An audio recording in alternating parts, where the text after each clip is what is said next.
Hi everyone, my name is Gabriella. Today I am super excited to do this video because it is going to be about one of my favorite gemstones, jade. As you guys know, our logo color is green. My personal favorite color is green. I love working with jade. We have a really beautiful collection on our website right now of some stunning jade pieces.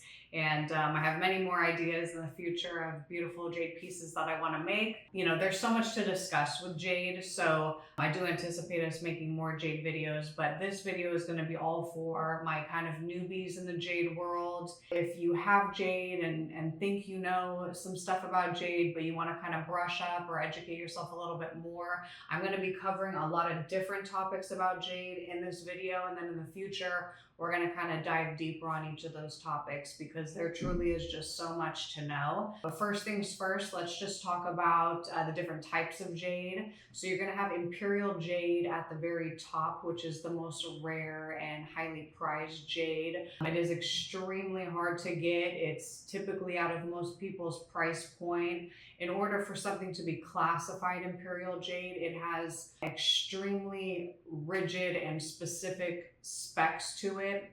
It has to be a very specific color, have a very specific translucency, and there's just really so much to it. It's really hard to find those specific specs naturally, which is why it is super rare and extremely expensive. There are some Jadeites and even Nephrites that can have a Imperial jade-like color, so therefore it's coming close to it. But in order for it to be absolutely classified as Imperial jade, it has to fit within these very specific specs. So that's going to be the best of the best, the Imperial jade. The odds of you seeing this in person are pretty rare, but it is out there and can be accessible to people who have the budget to spend on it. And then underneath that, you have Jadeite, and then under Jadeite, you have Nephrite. The reason why Jadeite is more rare than Nephrite is just because of the where it's found and how it's mined. So like basically Jadeite is found deeper in the earth. So as you can imagine, if something's, more deeper down in the earth, it's going to be harder for it to come closer to the surface. It's going to be harder to mine.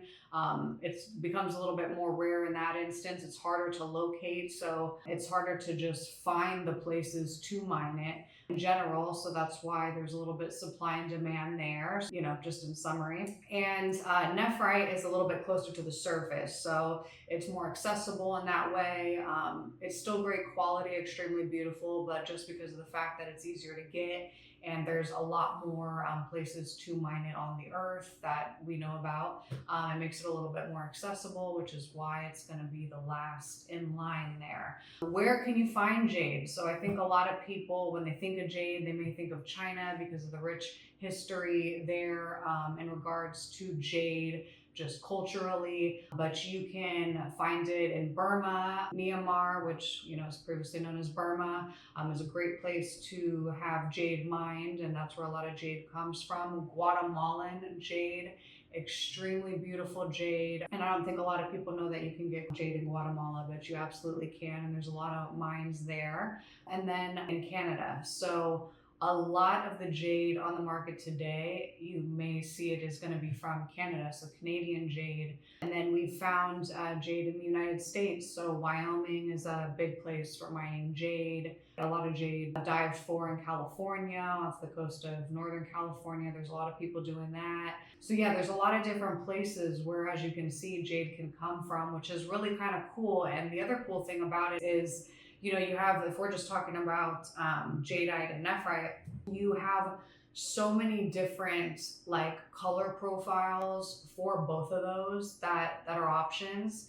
And then like here's an example. So in Canada, there's a mining company where they mine for Nephrite. And they have a couple different locations for where they mine for this Nephrite. And even though they are mining just for Nephrite, their two mine locations bring out different Nephrite jades of different colors. So, that's a great example to just show you that, even under one category, depending on where it's coming from, it can have so many different like visual characteristics. So you can only imagine like all the beautiful colors and marbling and like just different characteristics that the jade could have, and then just multiplying that through many different places around the world. which is what makes jade so special. And that's why I love it, because it is truly so unique. And then another thing that's important that I find most people don't know is that not only does jade come in different green varieties, but it also comes in white. The mutton fat jade is highly prized and very rare as well, like super hard to find. In a good quality. And then you have purple jade, you have red jades, you have like yellow and orangish jade, you have black nephrite. So there's so many different color profiles. And then again, it's like now that we've opened the world up to the world of possibilities of it not just being green, now we have all these other colors that we can play with. And then, as you guys can imagine, all of the different forms that it can come in that respect, it's like, wow, there's just truly so many options to make a beautiful, unique piece. You know, I could be wearing jade and someone else could be wearing jade, but the actual stone is going to just be so different in the look. So I really love that. The next thing that I want to talk about is the durability. So if I had to put my money on jadeite or nephrite, like which one is going to be more tough, I'm going to put my money on nephrite, but they are both extremely close and extremely durable. I mean, we'll just categorize both as jade.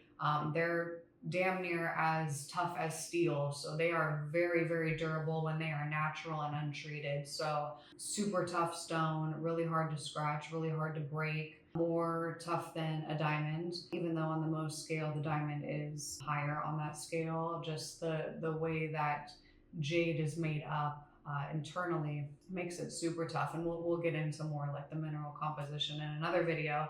But super durable. That's why, you know, you see a lot of people wearing like big jade bangles, and it's because, you know, they're able to do that without it cracking or breaking, because it's such a durable stone that you can just wear like as is. Don't really need a setting for it.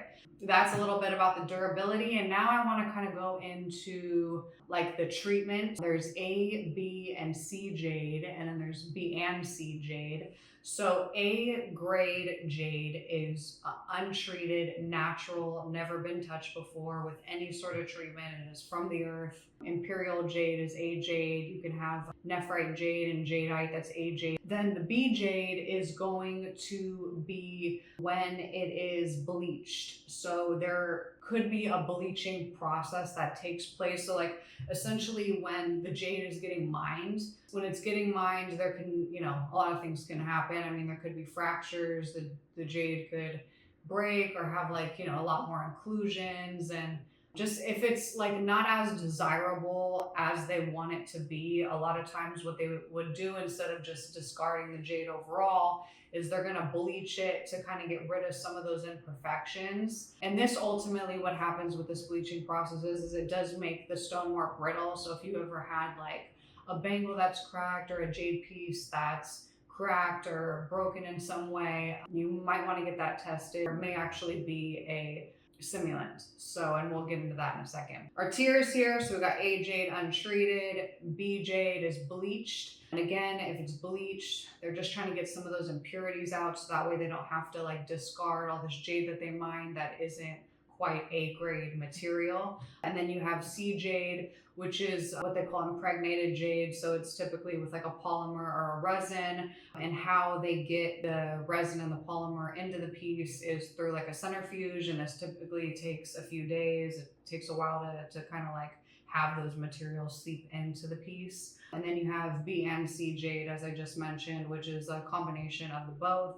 And then also with C jade, it can be dyed as well. So you could, like with a B and C jade, you can have the piece bleached and then it'll be dyed. And sometimes the piece is just like fully submerged and dyed, like maybe it has like one whole color, or sometimes it can be even like hand painted dyed to kind of give it like a more realistic look. While we're on this topic, it's just the way that you want to kind of look at this is there's definitely high quality jade, which makes it very rare, which we've spoke about, you know, in the video. And so, you know, you get what you pay for. Obviously, there's going to be vendors and suppliers that, you know, they're not doing right by their customers and informing them. I think across the board, like I always say in my videos, like knowledge is power, and that's why I do these videos. I'm hoping to give you guys knowledge, whether you shop from me or you shop from whoever, and you guys know what's up, because if you don't know what's up, you're going to be easily played. And the thing is you want to take the knowledge and apply it to whatever works best for you. I say this a lot in my videos. You know, if you have the budget for a certain thing and you really want that certain thing, then you have to express that to someone that you trust in the industry. You know, on a budget, and you know, you can't afford the untreated jade, so you know you're getting a treated jade because you can only afford that, then you definitely want to just be more mindful. You just want to know, like, okay, my piece is treated, it has a little bit of a bleach, I couldn't afford the other one, but now I know I can't just bang this thing around because it could potentially crack. You just got to be more mindful. You just got to be self-aware and know what you're getting into. But the only way you're going to be able to do that is if you have the information. So again, really importance of watching the videos here. The next thing that I want to talk about is some of the kind of at-home hacks and tests that I see people doing, like on TikTok and everything, where they're clinking the jade together, or they're, you know, submerging it in water and doing some other things. I mean, to be honest with you guys, there really is no way for you to honestly know what type of jade you have, whether it's untreated or treated, or even what type it is. Is it jadeite? Is it nephrite? Where's it coming from? Because you really need the proper machinery to dictate this. I mean, there's really no way around it.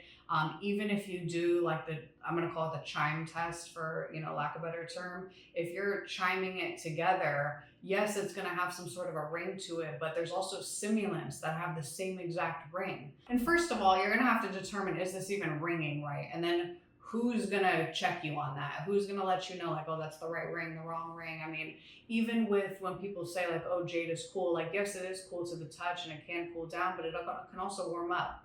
And there's a lot of other simulants too that are also cool to the touch. So, and they use these simulants specifically because they actually mimic some of these tests. And if you're serious about wanting to know, like if it's something that's important to you, like, hey, this was an heirloom piece, I have no clue, or I bought it from so-and-so, I trust them, but I'm not really sure. If that's any which way that you're feeling, you definitely want to get it tested. We can test it for you.